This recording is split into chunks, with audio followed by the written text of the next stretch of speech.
I've spent a decade taking a bite out of conspiracy theories, unraveling urban legends, and grappling with worldwide top secret issues. I've even racked up some of their awards. All while ferreting out the bottom line. On all topics, controversial, bizarre, and taboo. Interviewing movers and shakers, agitators and muckrakers. But that doesn't answer my question. That is all I'm answering. With me, Cary Harrison, as your guide. Harris with you. This is Harrison on the Edge as we travel to the edge of surreality, unfortunately.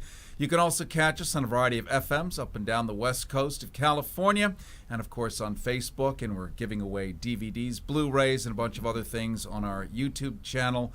Keyword Go Harrison. I want to introduce you as if you don't know Joanne Powell. And today we've decided to get together. We do this annually, it seems.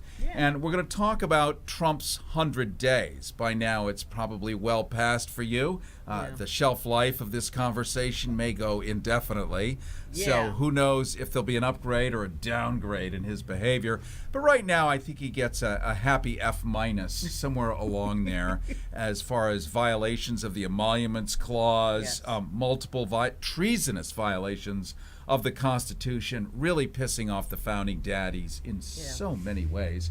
You, as a person of color, you really see it in a different way from somebody sound asleep in the middle of, say, Iowa. Yeah, there's definitely a different perspective. I know during the campaign, I had talked to some of my friends who were Republican women, and I was Republican women. Yeah. Okay. Because I wanted to know, to kind of pick their brain, just to get an idea. Did they have a brain? They do. They have very smart, nice women, and I kept thinking, you know, when you're going into vote, how are you going to make this work? How are you doing this? You know, what is your thought process? But it was interesting because it wasn't so much, because if you look at the package, you're like, it's not exactly what I thought it was going to be. Well, you know, but they were voting on one issue, and that was the abortion issue. That was the foundation of everything, which I found very interesting because there's so many other issues that really kind of matter. Yes. Food, water, shelter, economy. You know, a lot of things, and that, like, it was just, I was really interested, and that was the foundation, and that made me understand it a little bit better because I kept thinking, how could someone, looking at the facts, I mean, both of the candidates weren't the perfect, you know, candidate that probably everybody wanted, but you kind of look at the lesser of the two evils, and from my perspective, it was pretty obvious what would have been the better candidate for, you know, myself and my family and things like that. Wouldn't you think that the answer to abortion would be simply not to have one if you don't want one? That is the key component, but I find people that, because I think the anti-abortion movement, it's a little interesting because I think no matter what, it's just the foundation, even if that's the choice. The choice movement isn't so much wanting to advocate abortion, because I think a lot of people in the pro-choice movement are not thinking that abortion are the way to go for birth control, but you should have a choice versus being told no, you cannot. Right, but you know, it's an invented piece of BS. It's like non-existent in the rest of the world. It is something created by the Christian fundamentalist churches in order to force people to vote. Before, we had this beautiful separation of church and state. Not only is it in the Constitution, but under King Ronald I, they realized, we're having a trouble. The Republican Party is simply dying off. People seem to want to share their toys. They want medicine. They have all these needs. And so the Republican Party is shrinking because it is not the party of needs. It's a party of 8 guys that want to own everything. So they realized we need to get more customers, much as the Catholic Church is getting smaller. They're losing their customer base. So suddenly you get a new pope who is the diametric opposite of the former pope. This one says, gays, never had a problem with them. You know, drinking, sex, no condoms, not a problem. Really, in one day it all, but the customer base is starting to slowly increase. So the Republicans under King Ronald I decided to invent issues that we're not a problem. We've had abortion legal in this country since the mid-1970s. No controversy there. So they created a controversy, got all people whipped up from the pulpit, so they would go in and actually start to vote. It was a cynical maneuver, and we're still trapped in it. So much so that it helps move puck fists. Did I say puck fists? Like Donald Trump. It's extraordinary. And the rest of the world's looking at us saying, are you kidding? With all this real stuff going on, you guys are worried about, should Mildred, go with, I mean, please. Yeah. Or trying to stop funding to Planned Parenthood, which, interestingly enough, only like 3% of what they do is providing abortion services. And overwhelmingly, they provide cancer screening. Women go there. So, I mean, it's a huge, flip. There's like this small part versus the good that they do. So do you think these, now we're talking about abortion. that was in the plan. That was not in the plan at all. So would these women be willing to adopt every single human born in America? We have 20,000 a day, roughly. Are they willing to commit financially and open their houses, build extra stories, 100-story houses, because they're all apparently very rich and capable. They'll tell you bigly, as Donald Trump would say. So why don't we get them all to commit, every single one of these people, to adopting every one of these humans, taking financial responsibility for 18, hiring a sea of nannies. Yes. A sea of nannies. Well, they should be stay-home moms. Stay all of them. Yes. Stay home multiple moms. Yes. I think it's a reasonable trade. Yeah. And if that's the case, I'm sure everyone would be, well, I don't know, they'd be satisfied. But it would be curious to see if they would agree to that. I think there are some that have that passion to want to be there to help, but I think overwhelmingly that the majority of people don't want to get that involved. They're involved with the process of picketing, but when it gets down to it, will you take these babies home with you and make them a part of your family? Hell no. Are you kidding? No, nobody. It's hard enough to have a dog. In fact, if you think about it, just handling your own personal self-care, you have to treat yourself like a pet. You have to take yourself out, get yourself to go pee, take a shower. You have to feed it. It's a lot of work. Well, yeah. Yeah, these people are full of BS. Well, some people are not willing to get uncomfortable or inconvenience themselves. I mean, to the point now with the new health reform bill that they're talking about, they want to take out pre-existing conditions as a mandatory component. They want to leave it up to the states to decide whether they want to insure people and not hike up their premiums if they have pre-existing conditions. And then today, whenever today is for you, who knows when today is for you, but let's just say within recent memory, Sean Spicer, we love Sean Spicer. Now there is a propagandist unparalleled, and we now know where Kellyanne Conway is, by the way. She's now sitting in the corner of the room directing Sean Spicer. It all makes sense now. Yeah. Brilliant sense. He announced, without a guarantee, that the pre-existing conditions would actually be left alone under the Trump administration. Yeah. Sure, the states will have some input, blah, blah, blah. But this is a big problem because medicine, you either have it or you do not. Right, and if you don't, you die. Yeah. And if you look at Canada, our dreaded northern neighbor, the Canadians, right? So it costs the average Canadian $3,000 a year for all-you-can-eat health care. All you can eat, unlimited. The store gets bored. Need a heart replacement? Not a problem. Brain transplant? Sure. Whatever you need. $3,000 a year. Under Obamacare, as we still call it today popularly, at least you have a cap of $6,200. That's the maximum you pay out of pocket. Yeah. There is no such thing as a pre-existing condition because life, frankly, is a pre-existing condition. Yeah. You're alive, you're not alive. With that said, everything else, age doesn't matter, gender doesn't matter, so it's medicine for all. Shit, it's expensive. Yes, it was written by the insurance company so that they could get overnight, and this is the Disney Republican magic, by the way. I'm independent, so I'm not speaking on behalf of the Democrats, whom I'm not a huge fan of because they fell asleep about 15 years ago.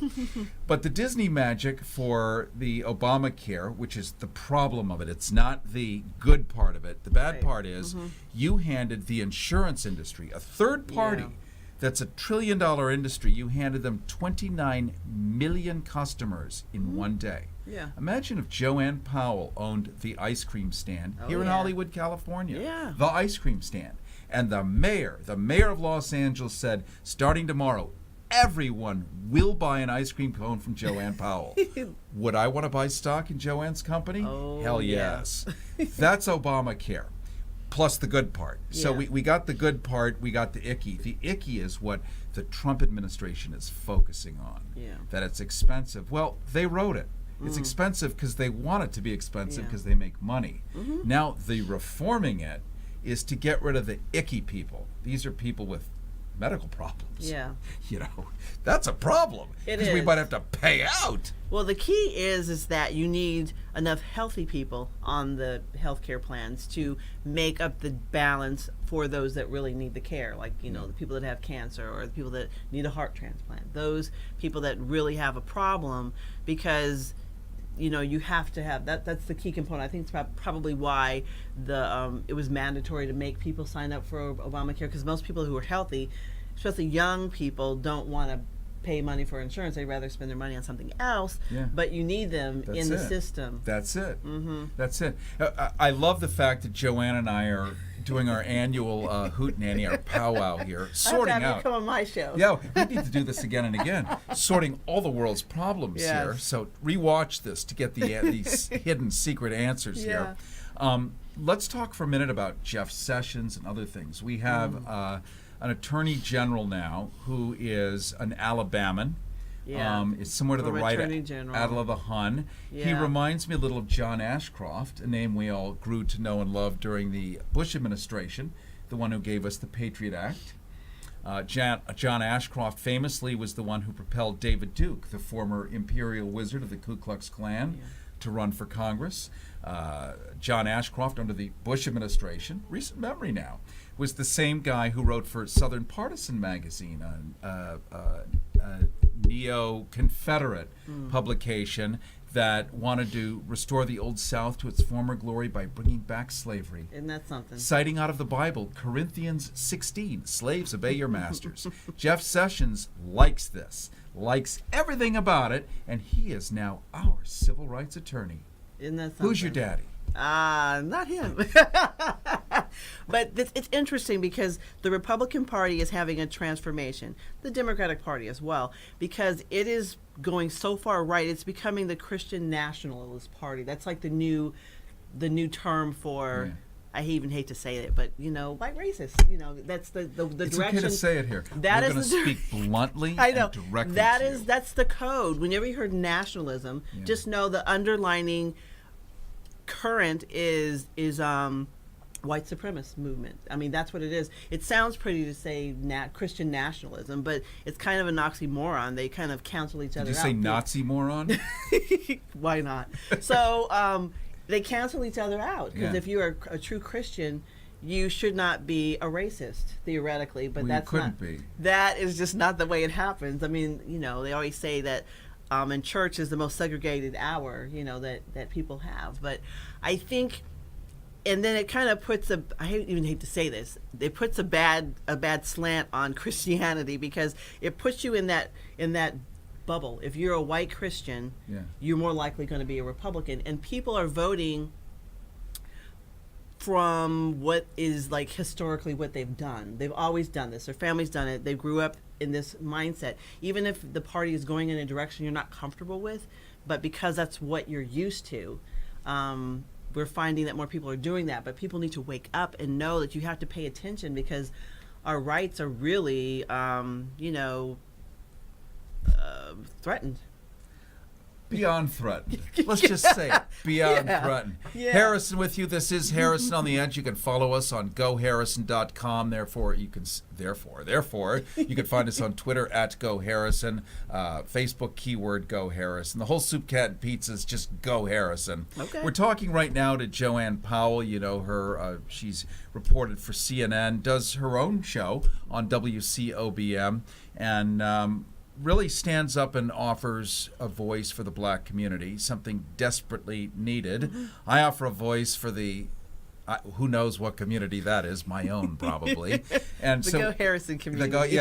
we're getting together and kind of fleshing this stuff out. Mm-hmm. And we're talking a little bit about who's the new Attorney General, the Trump administration, a very cynical view of how they want the world to operate. And just yesterday, Joanne, I interviewed Joel Pollack, and he is the editor-in-chief of Breitbart, Oh, a interesting. name we've Yeah. We grown know what to that know and means. love. We know what Breitbart is. Breitbart gave us the gift of Steve Bannon, Yes. the senior advisor in the White House to Donald Trump.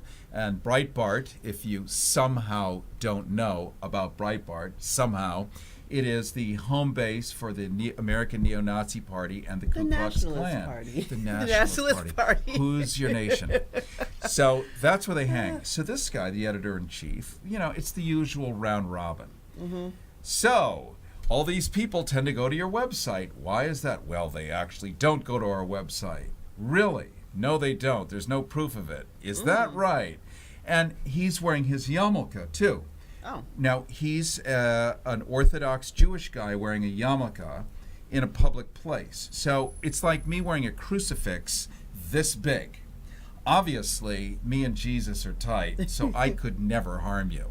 Yeah. And the question I want to know, and this is fascinating, is Orthodox Jews siding with Nazis? Isn't that interesting? Yes, because, and the only way you do it, and we know this historically, the enemy of my enemy is my friend.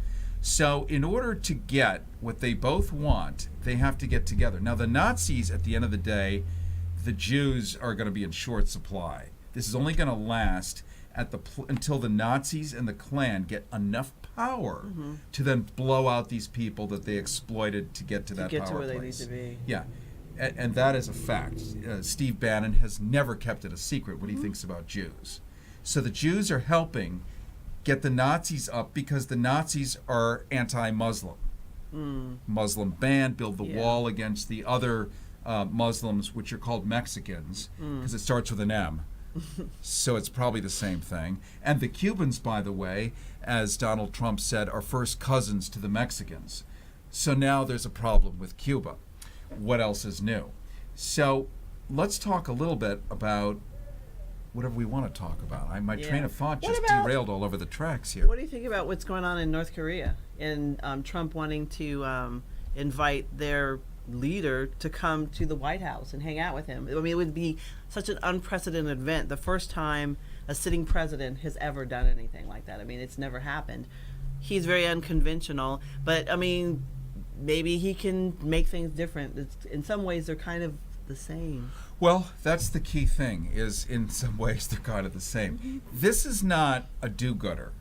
Donald Trump is a guy who bulldozes people's houses and then builds for-profit enterprises and does not share. He destroys things he doesn't create. Yeah, it ends up as a building, but you have to destroy stuff first. To get people's to it. lives. Yeah. He's a cheat, a liar. He owes thousands of people, workers that have worked who've never been paid, contractors. Yeah. He has multiple lawsuits, won't even show his tax return. We all know this. It's not new news. But yet he's president. And yet he's president. So getting back to his love affair with fascists and dictators. Yeah. Let's just call it what it is. Yes. He is obsessed He loves the power they have. with yes, every fascist, every bully, every thug, no matter how awful and terrible they are, like Vladimir Putin, the former head of the KGB, an assaulter not only of human rights, but a friggin' murderer. This is not blatant. a controversial statement. It's blatant. Loves him. Yeah. Loves him. Yeah. Loves all of these guys. So Yeah. anybody who's fascinated with a deep passion and connection with fascists and dictators We know what the future will look like because we already know what choices and decisions will be made by that person. So we've got now 3 years and change to go. We should stop clutching our pearls and being shocked by, oh my God, he sent a tweet. Well, the key there is like, especially as someone in the journalism field, my issue is that if you don't say what he likes, he thinks you are, fake news. And it's kind of, he's trying to chip away at the integrity of journalism, of real journalism. And it was appalling when he was, there was a story that he was talking about, and his source, like, where did you get the information? It's like, it was a credible source, the National Enquirer. I mean, that was his source for the story. And I'm like, oh, really?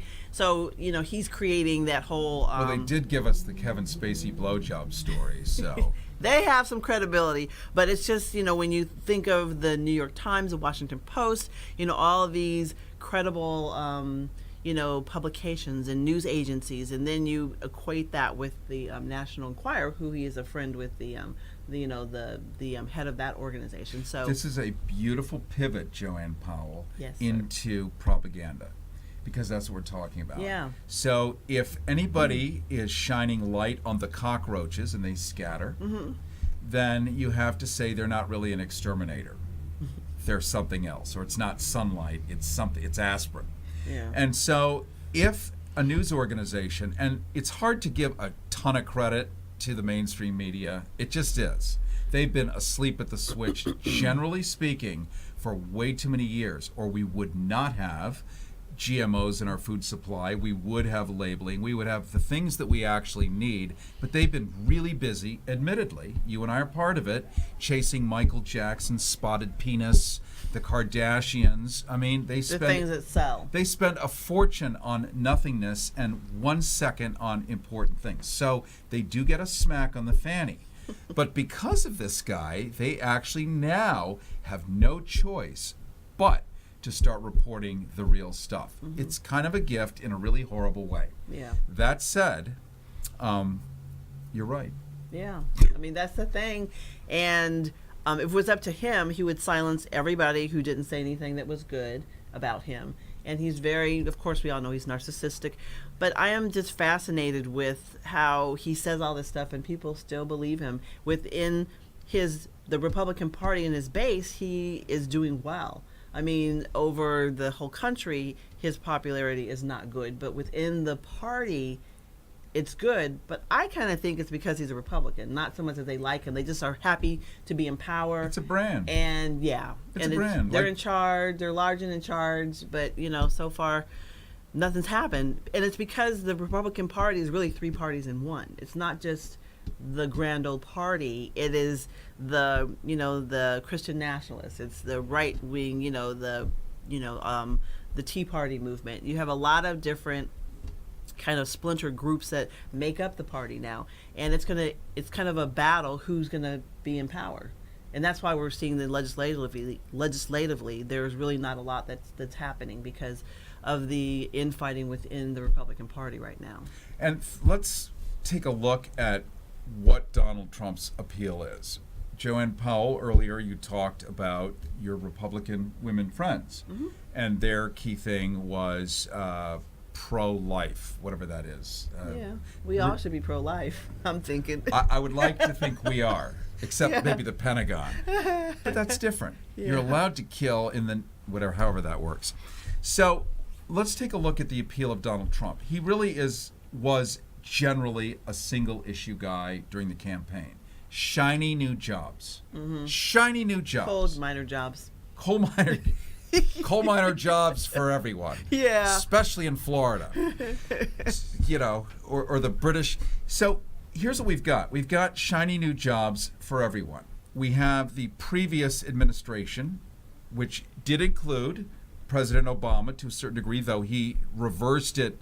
The Titanic at least moved the deck chairs to the other side, and there was better ballast. So tons of credit there. The Bush administration gave us Goldman Sachs in new and improved ways, gave us credit default swaps destroyed the world economy by some $60 trillion, for which there can be no recovery. A pretext, multiple wars. Yeah. We're at 30 simultaneous conflicts right now, and we also have an empire, the United States. Sorry. So keep going. Siri, Jesus, that's scary. Apple Corporation's chiming in now, right? We now have 900 military bases dotted around the planet. Yeah. Never before has anyone seen. I mean, this is Alexander the Great's wet dream. He couldn't even achieve this stuff given what was going on in the day. So Donald Trump's shiny new jobs, that excites people because after the compression of the world economy in 2008, guess what? Corporations were allowed to lay off and never rehire. So everyone is sitting around. After 6 months, a year, 2 years, you no longer are considered unemployed. How do you like that? So you're not counted. So Yeah. unemployment goes down, yet nobody is working. Correct. So a shiny new job in a coal mine or wherever for $2 an hour sounds pretty sexy. How many new jobs have we all gotten? And we're into this administration now. Yeah. I'm still waiting. Yeah. But I figure if I support a fat billionaire, I'm going to get $1 million CEO job. Well, you know, it's interesting because that's with the conversation with my husband. It's like people think because they connect with someone that's wealthy, like Trump, that they're going to be wealthy. It's like, you're not going to be wealthy. You're going to be farther down because he got in office. You've got what he needed out of you. So he's going to do what he's going to do. Because you can watch and see, you know, they talk about clean the swamp, drain the swamp. But I like clean the swamp. I have a new catchphrase. But, you know, it's the same old, same old. Yeah. You know, he hasn't really done anything different. And people he's so good at branding You know what he did? things. He drained the swamp and put it in the White House. His entire cabinet is the worst of the swamp. Yeah. It's incredible. Billionaires, you know, white nationalists, you know, a lot. And it's very blatant. He's not even trying to hide it. And that's the crazy and the kind of scary part as a society. People are okay with it. You know, well, not the majority of people, but people are so comfortable with it that it happened. So let's talk for a second. Let's talk to white people. You, me. So I do not have the experience of what it's like to wake up every day, the target. I mean, I probably am the target of these bastards, but you know what I'm saying? Like, you get into a car and you actually say, oh, I'm a black person about to drive and the LAPD is behind me. Will I get pulled over today? For 30 different reasons, potentially. Yeah. Some people have that concern. So not everyone gets what the white nationalist movement means to them. They may be white and go, well, you know, what is, you know. What's the big what's whoop? the big Yeah. whoop? But it is a huge whoop. It is. It's very concerned as a mother of 2 African-American young men and a husband. You know, we've had that conversation. How do you conduct yourself? Because it's just a matter of time when you will be stopped and pulled over or whatever. So it's just one of those things that you have to have the conversation with your children. As a, you know, mother myself, that perhaps, you know, a white, you know, mother does not have that same conversation with her son. So, right. Yeah. Here's what you say when they pull you over for driving through Beverly Hills. Yeah. But, you know, it's can I give you an escort out of town? Why, can we use the lights? It's like, but I live here. Yeah. It's like, let's see your driver's license. So it's, I know I talk with on one of my shows, in LAPD, he's retired now, but he said when he was in his yard, he would actually keep his ID close to him because of concern that he was African American, you know, living in a predominantly non-African American neighborhood. Yeah. So just to make sure that, you know, if he got hassled or stopped, he could just flip out his driver's license showing that he actually lived in the neighborhood and he's not, you know, doing anything that he's not supposed to do because that's his home. You mean like shopping or having walking, lunch? taking your dog on a walk around the neighborhood. You're not trying to scope and see who you're going to break into. A WWB, walking while black. Yeah. I mean, but there are a lot of things, you know, that whole thing when you're in the elevator, people clench their purse. I mean, that's actually real. It's something that most people just act like it's just in your imagination. But I'm seeing more things like when we have the videotape of the police brutality or issues like that, and then people still question, really, just had the 25th anniversary of the LA riots, the Rodney King. I think it wasn't until people saw that beating, the 4 white police officers beating, Rodney King, a black motorist. People, in the community are like, it's been happening all the time. And Yeah. now you're seeing it and you're shocked. It's like, we've been trying to say that. It's like, oh, you're over-exaggerating. And we're seeing more video, but we're not seeing a lot of change in the outcome necessarily. But we're still striving toward that and making, some leeway. But overall, I think a lot of people feel injustices, based on race. How do we watch you, catch you, enjoy you? Okay, of course, WCOBM.TV here, Joanne Powell Show Facebook page. I'm still working on all my social media skills, so bear with me, Well, folks. that's a life. Good luck keeping up with that. I know. It's really exciting, and what we're doing here, I think, is really pretty exciting because we can reach so many people through, social media, and it's just opened up so many avenues that haven't been, because most people don't sit down and sit in front of the TV at 6 o'clock or 5 o'clock to watch the news like they used to. Now you pick it up with, through entities like here and watch it when you want, or on the go. You could be on, doing whatever, watching your show. It's wonderful, and I'm so glad that we had a long-form conversation today, much more delicious than a highlight. Like, we got into it. You do know that we did solve every single one of these problems today with complete calls to action, very clear. So That's if you don't the remember key. what they were, you just have to rewatch to figure out what it was. Yeah, but get involved. That's the key component, is don't stand on the sideline. You have to become a part of the solution. The great Howard Zinn, radical historian, wrote a book called There Is No... It was wonderful, and I really recommend it. You'll have to Google him. I want to thank you so much for showing up today. Thank me for showing up today. I'm treating myself like a pet. I was here. Yeah.